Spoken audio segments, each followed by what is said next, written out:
Em nome do Pai, do Filho e do Espírito Santo. Amém. Queridos amados cristãos ortodoxos, na noite de ontem, depois do último ano, onde nós estávamos nos preparando novamente para a Páscoa, passou-se um ano e novamente aqui estamos no chamado período do Triódium. Todos os anos a Santa Igreja nos prepara para a Semana Santa e para a Páscoa através de um longo período que chama-se a Grande Quaresma. Mas antes de chegarmos na Quaresma, nós abrimos o chamado livro do Triódium. Na Igreja Ortodoxa existem vários ciclos litúrgicos e vários livros que se lê durante o ano. Assim como para cada domingo temos o Octóicos Dominical, o Octóicos Semanal, o Menologion, que é o livro para a vida dos santos, e os tropários semanais.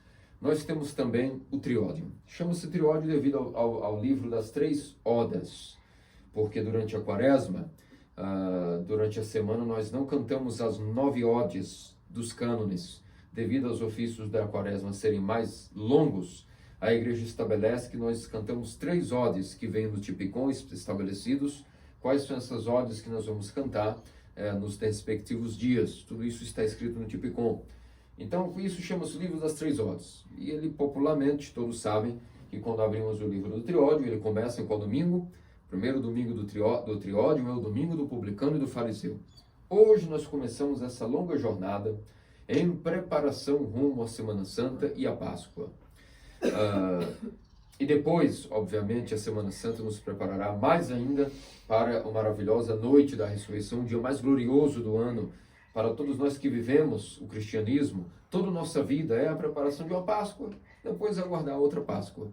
E depois outra Páscoa, aguardar a Quaresma, para não vivermos outra Páscoa. A vida de Cristo, o ápice de da sua manifestação como Deus homem, foi a sua ressurreição. E depois, claro, foi completado também com a sua ascensão e tudo mais, a vinda do Espírito Santo, mas o cristianismo, a sua bandeira, é a ressurreição de Cristo. Não há nenhum motivo pelo qual nós estaríamos aqui se não fosse porque Cristo ressuscitou, não é? Nos difere aqui a ressurreição de Cristo de todos os outros credos e crenças falsas e passageiras que são frutos da mentalidade do homem e não da própria atuação do próprio Deus na humanidade, na história.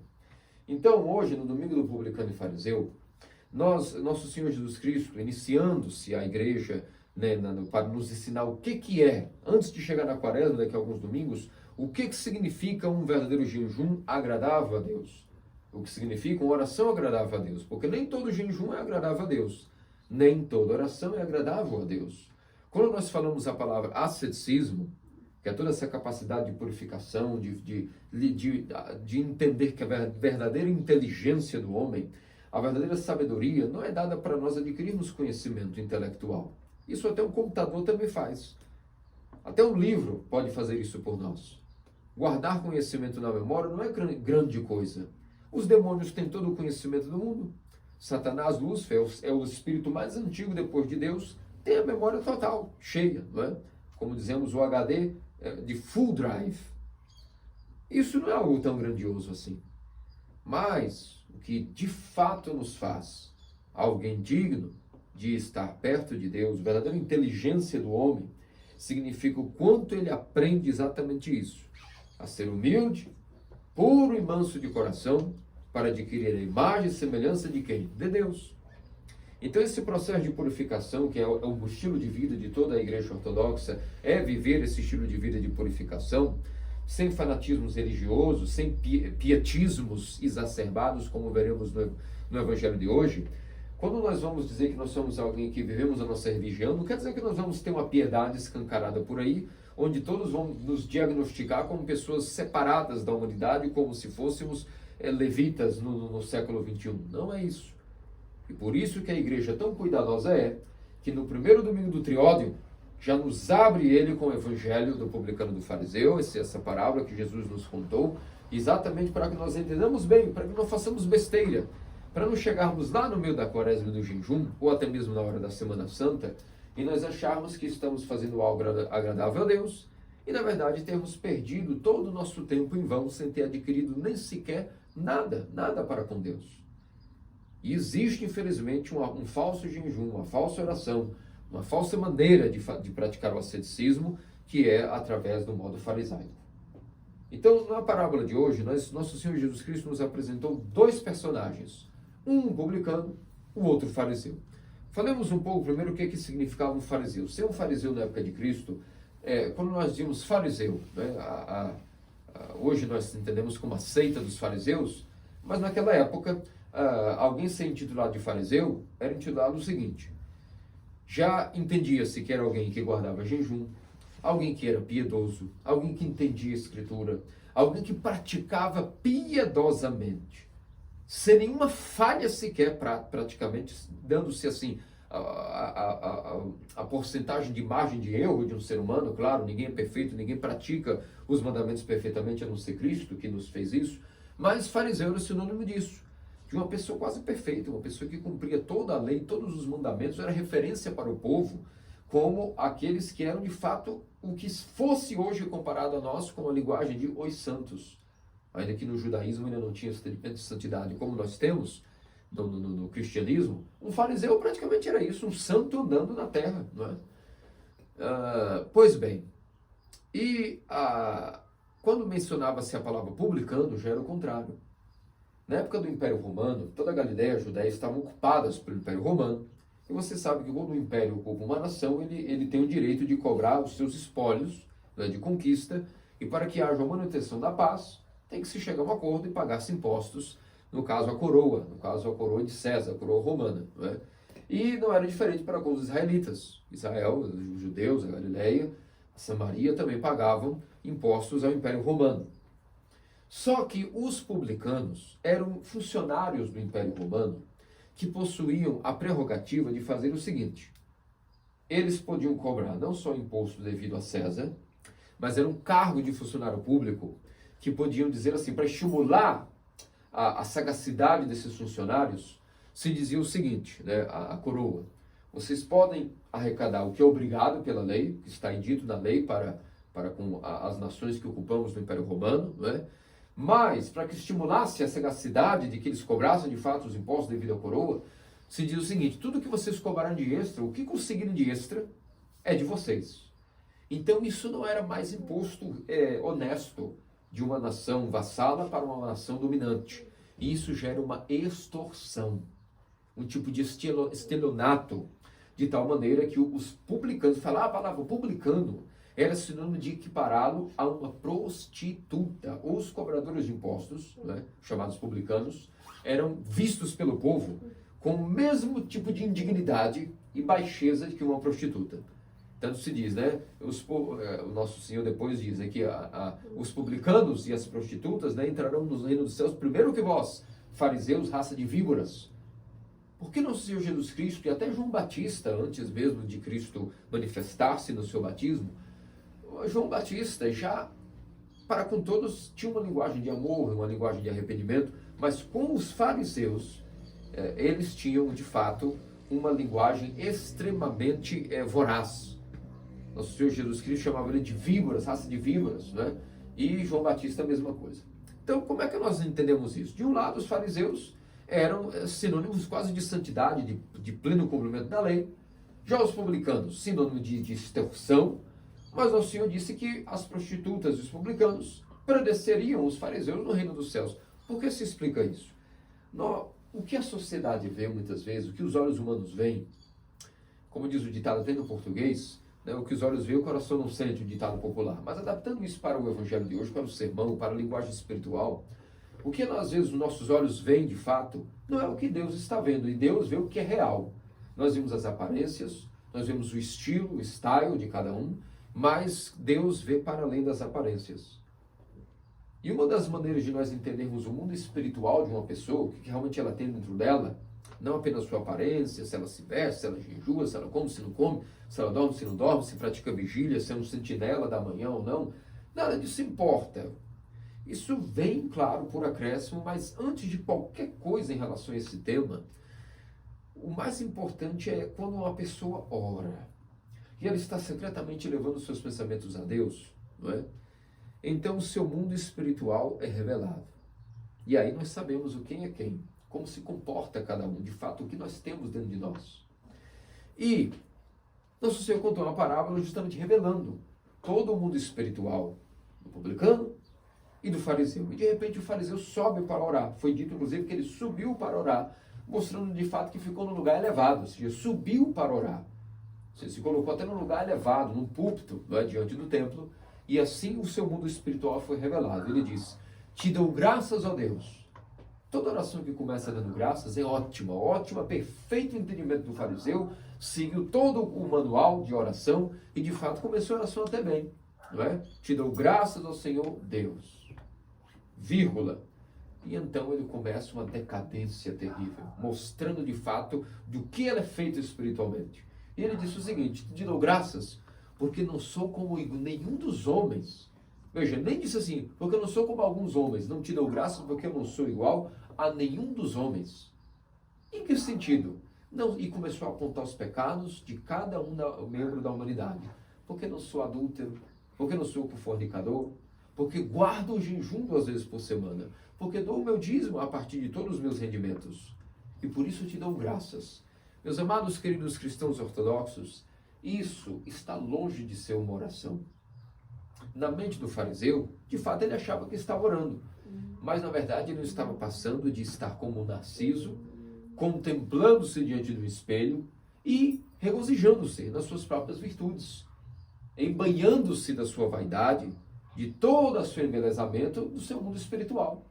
E isso de fato não é uma oração. Tudo poderia ser aí menos uma oração, quase um poema a si mesmo, autoexaltação. E quando nós estamos cegos por esse inebriamento de nossas virtudes, nós vamos tentando diagnosticar virtudes em nós, coisas boas em nós, e nós acabamos por praticar justamente esse tipo de farisaísmo, que tem um nome, esse tipo de enfermidade. Isso é uma enfermidade, uma doença espiritual, e é um perigo. Porque quanto mais nós lutamos pelas virtudes, às vezes adquirimos uma outra. Só que o grande perigo aqui é que quando nós vamos adquirindo algumas virtudes, nós somos atacados por o famoso demônio da direita. Como que o demônio da direita nos ataca? Ele é muito mais perigoso, inclusive, que os demônios de fornicação, de adultério, as coisas ruins e mais roubo, latrocínio, assassinato. O demônio da direita, ele é muito mais perigoso, porque ele é um tipo de demônio especializado em uma inteligência diferente e superior aos demais, que nos atacam mesmo com fornicação, com glutonaria, com luxúria, não é? Com adultério. Este demônio, ele só está esperando o momento correto. Quando nós adquirimos as virtudes, olha só que coisa terrível. Já é dificílimo a gente adquirir uma virtude porque temos uma alma caída cheia de pecados. Mas quando adquirimos, um demônio experiente se anexa ao nosso intelecto e começa a dizer o seguinte: exatamente, vejas como és bom, veja como fizestes bons progressos no teu mundo espiritual. Compare-te um pouco àquele infeliz da paróquia, ou da igreja, ou da rua. Aquele é uma prostituta, aquele é um fornicador, aquele rouba, aquele engana o chefe, aquele mente. Ou seu pai, sua mãe, você também é melhor que eles são ignorantes. Observe também teus irmãos, tu és melhor do que ele. Ou adaptando sua linguagem para hoje nossa. Tu és um cristão ortodoxo. Tu sabes, a religião, o evangelho, está mais explicado em detalhes e minúcias na tradição ortodoxa, que é a mais antiga. Ninguém pôs, ninguém tirou nada. E você chegou lá. Você se tornou um cristão ortodoxo, agora você é uma pessoa, um verdadeiro adorador de Deus, um conhecedor da verdade, superior aos demais, que só possuem as pontinhas da verdade. Por exemplo, a tradição romano-protestante tem coisas aproveitáveis? Claro que tem. Também são tradições relativamente antigas. Até o judaísmo, o próprio hinduísmo, ou várias religiões pagãs possuem os seus pontinhas de verdade. Não podemos também ser fundamentalistas e achar que a verdade só está aqui. A verdade toda, completa, o combo fechado, o tesouro, só está na ortodoxia. Mas as pontas da verdade, que inclusive Deus vai deixando essas iscas para ir atraindo devagarinho cada um segundo sua cultura, sua inteligência para a verdade plena, que é Ele mesmo, não é? Então, você agora que chegou na ortodoxia, você sabe mais do que os outros. Inclusive, ao seu jejum, as suas quaresmas, quartas e sextas, tu és assim um exímio filho de Deus. Esse demônio é muito mais perspicaz, porque quando uma pessoa está inebriada por ele, como é que ela se diagnostica enferma? Quando uma pessoa é fornicadora, quando ela é uma prostituta, quando ela é um ladrão, quando ele está em dívida com a sua consciência, não precisamos de ninguém nos dar um tapa. A gente já sabe, triste, puxa vida, eu realmente estou em dívida para com meu Deus nesse ponto. tenho que procurar a confissão, tenho que procurar me ajustar. Eu sei que nesse ponto é uma debilidade. Mas quando é o demônio da direita, ele causa uma paixão que nós chamamos autojustificação. É uma paixão terrível, difícil até de explicar na tradução do grego para o português. Essa que seria essa autojustificação. Em inglês é uma palavra muito boa para a língua saxônica, self-righteousness, que justamente é isso, a pessoa ela própria está no tipo de autojustificação, ou seja, traduzindo para o inglês muito literalmente mal para o português, fica autojustificação, mas ainda não é entendível. Está diminuto aí, está diluído o que eu quero dizer quando digo essa paixão de self-righteousness, que seria justamente isso. O que acontece? Seria como que uma fabricação automática e pessoal de que você é um justo, uma pessoa que cumpre a lei e a justiça de Deus. Você mesmo fabrica-se isso a si. Você se atribui isso.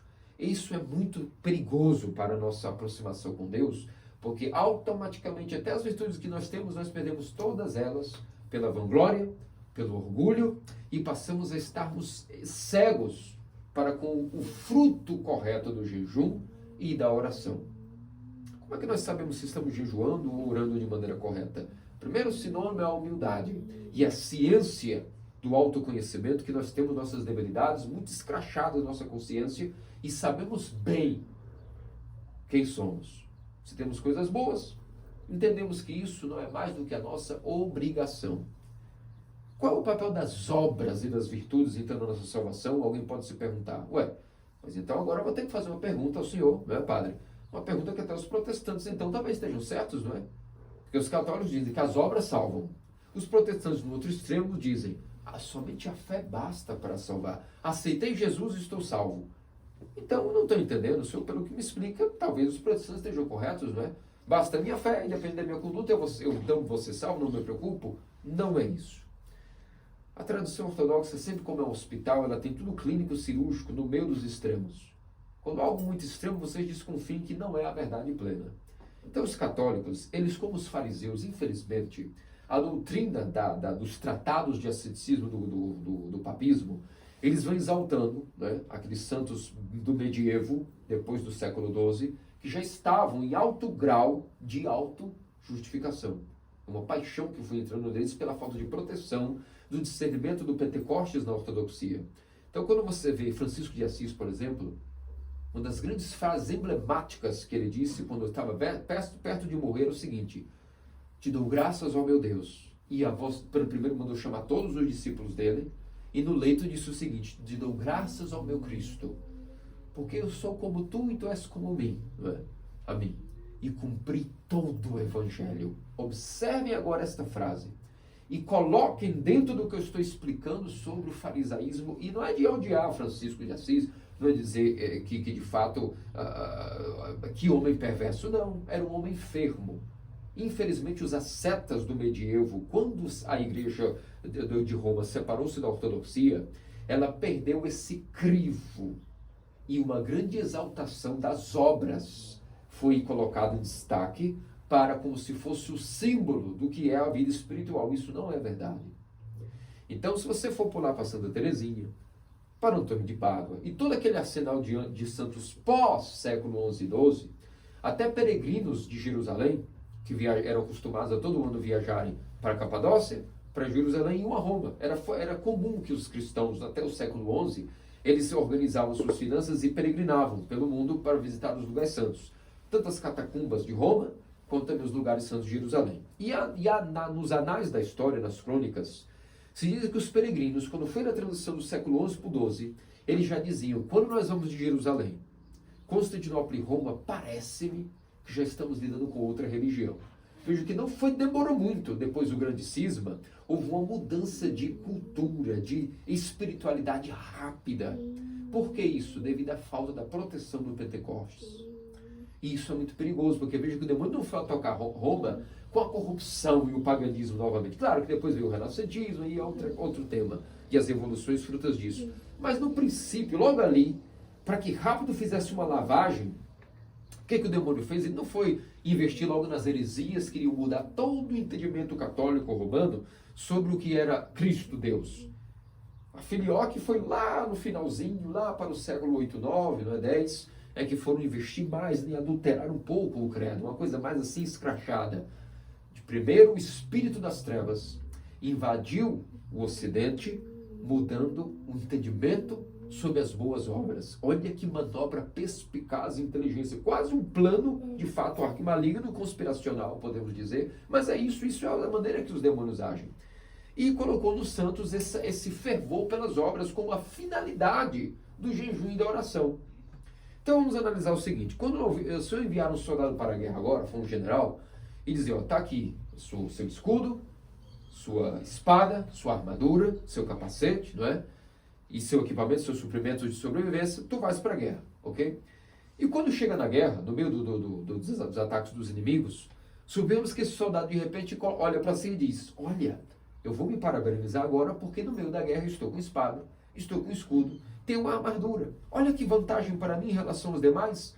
Se esse soldado realmente pensar assim, ele estará morto na guerra, porque diferença nenhuma faz. Todos vão estar com a armadura, e quem vai para a guerra sem escudo e sem espada estará morto. Então não é de parabenizar um soldado se ele foi para a guerra armado. Por exemplo, quando estamos com fome, é uma necessidade biológica.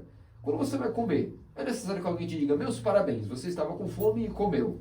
Quando estava com sede também, quando estava com frio, botei um casaco e queremos aplausos. Olha que legal, você estava com frio, conseguiu. Não, isso é a nossa obrigação. Se nós não fizermos isso, morreremos de fome, ou de frio, ou na guerra. No caso das virtudes e das boas obras, se nós não praticarmos as boas obras, o que entra no lugar delas? Todo lugar vazio, não existe neutralidade na nossa alma. Ou nós estamos praticando as virtudes, ou nós estamos viciados, ou seja, praticando os vícios, as paixões. Então, para nós que somos filhos de Deus, não é nenhuma coisa heróica, não é nada extraordinário, como os católicos frisam nos seus tratados de purificação, de santidade. Nós temos que nos avaliarmos e crescermos na virtude do jejum assim assado, porque nisso vamos como se fosse, vocês analisam bem os tratados da espiritualidade ocidental, é como se a pessoa vai lendo aquilo, e inocentemente eu também, obviamente eu falo assim, porque eu também fui católico e me dediquei a isso aí há muito tempo, né? A gente vai lendo e vai, o que vai nascer na nossa mente? Como se fosse um banco, nossa alma é um banco, nós estamos depositando créditos diante de Deus, como que comprando Deus como mercenário e aumentando o nosso score. Quer dizer, se eu deslizei ali, calma, eu vou já me arrepender? Não, arrependimento não é nem ensinado. Eu vou compensar isso, daqui a pouco dando uma esmola, me dedicando mais a boas obras, e eu vou fazendo mais boas obras, e mais boas obras, como fariseu, eu vou dizendo para mim, eu fiz a ladainha, né, de devoção, imaculado coração, fiz uma consagração, e fiz isso, e jejuei, e rezei 1000 Ave Marias, e no final de contas eu estou sentindo-me diante de Deus justificado. Sendo que isso, na verdade, não é a verdadeira religião. Não é isso que Deus, de fato, espera de nós, e por isso que até pessoas um pouco lustas, quando a pessoa não está sob uma religião, não que ela não tenha fé nenhuma, por exemplo, um ateu, cego para muitas coisas, mas para as outras, como ele não está com o véu do engano, ele é sóbrio para algumas coisas. E por isso que ele olha de fora e diz, tem alguma coisa exagerada, e tem uma coisa forçada, uma coisa artificial nisso, e eu quero a distância desse mundo espiritual, porque isso para mim não é algo que no meu coração eu diagnostico que seria Deus. E de fato ele está correto. Olha que coisa terrível. Claro, falta ele outras ferramentas de discernimento para encontrar Deus, a verdade, mas infelizmente ele tem razão em certo momento em olhar aquilo e ver que há alguma coisa errada. Claro, quando você faz uma obra espiritual para que você adquira um score pessoal diante de Deus, nós esquecemos o que a Escritura diz no Antigo Testamento. Oráculo do Senhor, o profeta Isaías. Ó povo de Israel, todas as vossas boas obras, diz o Senhor, não passam diante de mim, tradução lá no hebraico original e no grego, todas as vossas boas obras diante de mim não passam de panos de menstruação. É uma tradução muito forte, geralmente os padres, talvez eu seja um dos poucos, que na hora não tem vergonha de dizer isso, muitos adaptam e dizem assim, panos sujos. Não, mas o correto quando Deus disse ao profeta Isaías, para ficar bem escrachado a diferença, o quanto, por mais que nós sejamos boníssimos, as nossas boas obras diante da bondade do Criador, será nada mais para ele, na mente dele, divina, como panos de menstruação. Quer dizer, olha só, o que as obras mais belas dos maiores homens do mundo significam diante da vontade de Deus. E é uma coisa óbvia, alguém tem argumento de que é uma obra de um homem pecador, um homem falho, pode ser equiparada com a bondade de Deus? É claro que não seria uma loucura. Mas, infelizmente, essas falsas espiritualidades farisaicas vão dando a nós um score. Nós vamos ficando orgulhosos, que triste, por motivos até bons, que seria a virtude. Só que a virtude é o seguinte, ela não é de elogiar. Você tem que jejuar, senão você cai na glutonaria. Você tem que se manter casto, senão você cai no adultério e na luxúria. Você tem que se manter vigilante, senão você é invadido por muitos pensamentos.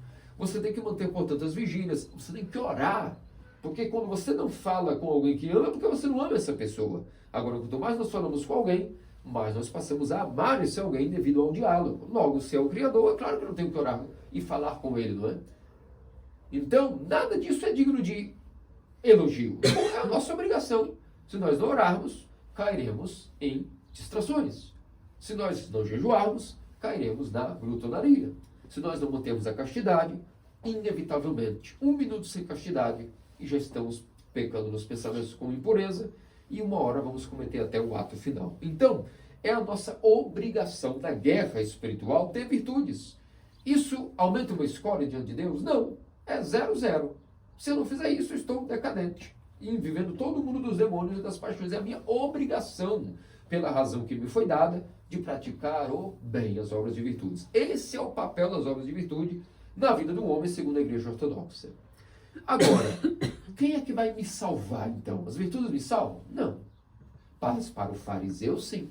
Veja como ele ora. Obrigado, meu Deus, te dou graças, porque não sou como um destes outros. E, na verdade, eu vou te dizer o que eu faço. Na verdade, esse eu, ele está orando a si mesmo. Não é mais a Deus, ele está orando a ele. Eu jejuo 2 vezes por semana e dou dízimo todos os meus alimentos, enfim, faço tudo isso, pratico a minha religião.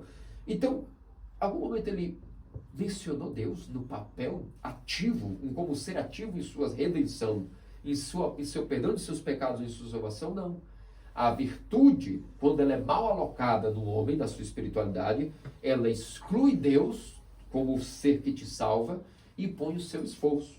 É tipo um hedonismo, um egoísmo e um fanatismo religioso que hoje nós temos. Olha esse fariseu, preciso, olha esse fariseu. E de fato, infelizmente, que triste, que estão assim, não sabem, e que triste se nós muitas vezes não caímos nisso, quando vamos praticar nossas espiritualidades. No mundo atual, o maior perigo de se tornar um fariseu é de quem? É de nós, os cristãos ortodoxos. Porque como sabemos as coisas, sabemos o que tem que ser feito, se nós não vigiamos a humildade, rapidamente nos tornamos os fariseus do século XXI e aqueles que deveriam dar um exemplo de humildade, como Cristo foi humilde, passamos a ser, na verdade, os novos fariseus, ou seja, a seita de elite do judaísmo é dos fariseus, os mais entendidos, os mais versados, e agora como se fosse no cristianismo do século XXI, olha lá os ortodoxos que fariseus. Afinal de contas, sabem bem como fazer as 4 quaresmas e sabem muito bem como jejuar. Daqui a pouco chega a grande quaresma que nos preparará para a Páscoa, e nisso tem todas as orações mais longas e as prostrações completas e blá blá blá. Ou seja, a igreja nos dá, nesse domingo de hoje, um grande alerta para que nós não começamos com o pé esquerdo o período do jejum para a Páscoa, mas entendamos, e tudo isso é dito todo ano. Por quê? Porque é de fácil esquecer. Eu digo isso para mim mesmo, é fácil a gente esquecer, né, de que as virtudes elas não são mais do que a minha pura obrigação. Isso não me adquire um score, um crédito para com Deus, como se eu fosse um mercenário, que ele disse, ô bom menino, que bom que você fez o que tinha que fazer, não é? Papai te ama. Isso é um racionalismo emocional. Para com o nosso Deus, que é amor e misericórdia, que é a única coisa que o amor e a misericórdia espera de nós. Vamos agora visualizar o mundo espiritual do publicano. Ele não teve coragem nem de levantar os olhos aos céus. E completamente prostrado, com as mãos na cabeça e batendo no peito. Por que batendo no peito? Como se diz assim, desperta coração duro, coração amortecido.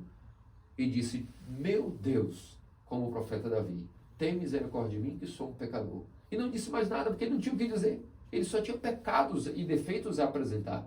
Se ele fosse começar a falar, o que ele ia poder dizer de seus pecados? Agora, veja bem, ninguém é de todo mal e ninguém é de todo bom. Ninguém é puramente mal e ninguém é puramente bom. Então, alguma coisinha boa o publicano deve ter feito na vida. Mas como ele tinha um discernimento espiritual que vale mais que ouro, ele não enumerou nada de bom. Ele só se focou no que é a única coisa que Deus pede. O que Deus espera de nós? O que realmente é o que nós devemos oferecer a Deus? Aí sim, Agora falando do correto. Coração contrito e quebrantado, ó Deus, tu não desprezas. Como disse o Salmo 50, lava-me mais e mais da minha culpa e purifica-me do meu pecado. Coração contrito e quebrantado, Deus não despreza. Deus já não espera sacrifício de bodes, de touros, de cordeiros. A única coisa que o sacrifício que, na verdade, nós oferecemos é o seu próprio corpo e sangue, como faremos já estamos fazendo. Mais do que isso, em termos de sacrifício, o que é que vai abrandar a ira de Deus ou amansar a sua compaixão? Nada. O que ele espera então de nós? De verdade, um coração contrito e quebrantado, cheio de lágrimas de arrependimento, Deus não despreza. As virtudes, quando estão mal alocados, o demônio da direita, por que ele exalta as virtudes? Para nos distrair, nós esquecemos da palavra metanoia.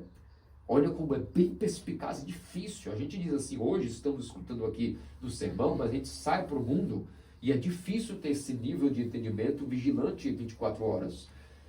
Tendo a virtude e as boas obras, nós nos distraímos e não passamos a entender que a única coisa que é necessária nessa vida passageira é a mudança de mente, que em grego chama metanoia, não é? Ou seja, a mudança de nous, até em grego seria isso, a mudança de coração, essa sede do intelecto e dos sentidos e da alma, que os gregos chamam nous. Ou seja, você tem que mudar o seu coração, que em português vai ser traduzido como arrependimento, que muita gente vai entender, o quê? Remordimento, remorso, um pesar pelos pecados. Não, não, não. Arrependimento é um dom que é dado pelo próprio Espírito Santo e uma pessoa chora, verdadeiramente ela chora como o menino dos seus pecados, sem força emocional, sem nada psíquico, mas sim espiritualmente ela chora os seus pecados e essas lágrimas vão limpando o coração do homem. Essa é a maior característica como fruto do verdadeiro jejum, da verdadeira oração, da verdadeira prática das virtudes. A pessoa, ninguém nota que ela pratica essas virtudes, mas ela secretamente, quando vai orar, ela vai percebendo que sem forçação de barra, sem emocionalismos, ela chora os seus pecados e sente aquela grande alegria de que faz sentido também que Deus é misericordioso e compassivo e vai perdoá-la. E aí passa a ser uma relação íntima, secreta, que ninguém vê, entre Deus e o homem com a porta fechada no seu quarto, e não tem nada a ver com pietismo ou farisaísmo religioso. Não é? Isso é fundamental que nós entendamos. Daí que a gente viu que aparentemente está um em cima, o outro embaixo. Um santo, um pecador. Mas o ícone do publicano do fariseu, já postei no nosso diálogo, o ícone deles é ao contrário. A primeira cena é o fariseu lá em cima e o publicano chegando para orar. Depois a cena se inverte, é ao contrário. O publicano foi exaltado e o fariseu está lá humilhado. Porque, como disse Cristo, quem se exalta será humilhado, e quem se humilha será exaltado. Por que é assim? Por que assim funciona a verdadeira balança da justiça? Por conta do que eu acabei de explicar. O que Deus realmente se agrada é um coração contrito e humilhado, ao qual Ele não desprezará. Sem esse entendimento, nosso jejum, nossas orações mais longas, uma maior quantidade de vezes que frequentamos a capela durante a quaresma, passa a ser algo que não vai fazer nenhuma diferença diante de Deus, porque esse tipo de espiritualidade, Deus, assim como o dia difere da luz, né? Assim também como o sol está distante da noite, assim também Deus está distante dessas práticas espirituais alienadas, vamos assim chamar. Por isso, nesse domingo de hoje, a Santa Igreja nos ensinou essas coisas e vamos pedir ao Espírito Santo, vamos pedir pelas orações de nossos padres, que nós não esqueçamos dessas coisas, para que o nosso jejum ali, quando chegarmos na grande semana e na noite de Páscoa, estejamos de fato tendo oferecido um jejum e uma oração agradáveis a Deus. E disso, nosso Senhor e Deus Salvador Jesus Cristo, faça-nos dignos pelas orações do Santíssimo Mãe até o toque, Virgem Maria e todos os santos. Amém. Amém.